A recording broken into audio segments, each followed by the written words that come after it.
آج ہمارے اخلاق کا یہ عالم ہے کہ اگر کوئی شخص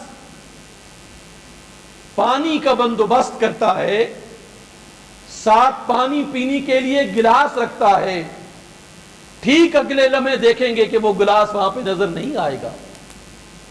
لوگ اٹھا کے لے جائیں گے۔ یعنی جس قوم کی حالت یہ ہو کہ اس کے پینے والے گلاس کو زنجیر کے ساتھ باندھنا پڑے، وہ کیا دعویٰ کر سکتی ہے کہ وہ رسول اللہ کے ماننے والے ہیں، وہ رسول اللہ کے اخلاق کے ساتھ وابستہ ہیں؟ کیا عظمت تھی سرکار کی، کیا عظمت تھی اس قوم کی کہ اگر کوئی گری پڑی چیز آپ کو مل گئی ہے، حکم ہوا کئی ماہ و سال تک اس کا اعلان کرتے رہیں کہ مجھے یہ چیز ملی ہے، چوکوں پر، چوراہوں پر، مسجدوں پر، جہاں پر بھی آپ کو اجتماع، بازاروں میں اس کا اعلان کریں کہ مجھے یہ فلاں جگہ سے گری ہوئی چیز ملی ہے۔ چہ جائے کہ آپ بازار میں اندر جائیں، بازار میں جائیں، جب بازار سے واپس نکلے تو آپ کی جیب کٹی ہوئی ہو، آپ کی جیب میں کچھ بھی نہ ہو۔ یہ اخلاق، اور پھر ہم کہیں کہ ہم رسول اللہ کے ماننے والے ہیں، ہم پھر کہیں کہ ہم رسول اللہ، دیکھیں نا عظمت اخلاق، دیکھیں خاتون آئی، وہ آپ کو لے کر چلی گئی، آپ نے اس کے ساتھ بات کی، وہ کھڑے کھڑے کافی ٹائم گزر گیا، صحابہ کرام انتظار میں ہیں۔ جب کافی وقت گزرا، ایک صحابی جناب رسالت مآب صلی اللہ علیہ وآلہ وسلم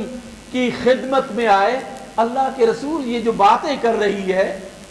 یہ تو فضول باتیں کر رہی ہے، یہ تو پاگل ہے خاتون، جو آپ جو ہے وہ سر مبارک جھکا کر آپ اس کی باتیں سن رہے ہیں، یہ پاگل خاتون ہے، اس کا دماغ ٹھیک نہیں ہے، یہ باتیں کری جا رہی ہے، آپ سنے جا رہے ہیں، آپ کو زحمت ہو رہی ہے۔ آپ نے ارشاد فرمایا میں جانتا ہوں کہ یہ پاگل خاتون ہے، لیکن میں یہ بھی جانتا ہوں کہ مدینے کے تمام لوگ جب اسے ملتے ہیں، آمنا سامنا ہوتا ہے، تو وہ لوگ دامن بچا کر اس سے چلے جاتے ہیں، اس کے پاس کوئی شخص ٹھہرتا نہیں ہے باتیں اس کی سننے کے لیے۔ اگر محمد الرسول اللہ بھی اس کی باتیں نہ سنے تو کون ہوگا جو اس کی باتیں سنے گا؟ یہ اعلیٰ اخلاق کا نمونہ رسالت مآب صلی اللہ علیہ وآلہ وسلم کا تھا۔ ہم دعویٰ تو کریں، ہم سیرت کی کانفرنسیں تو کریں، ہم میلاد النبی تو منائیں، ہم یہ سب کچھ کریں عقیدت کے اظہار کے لیے، اور یہ بڑی اچھی چیز ہے۔ میں اس سے آپ کو یہ نہیں کہتا کہ آپ نہ کریں، رسول اللہ پر درود بھیجنا، آپ کا تذکرہ کرنا، آپ کی سیرت کا ذکر کرنا،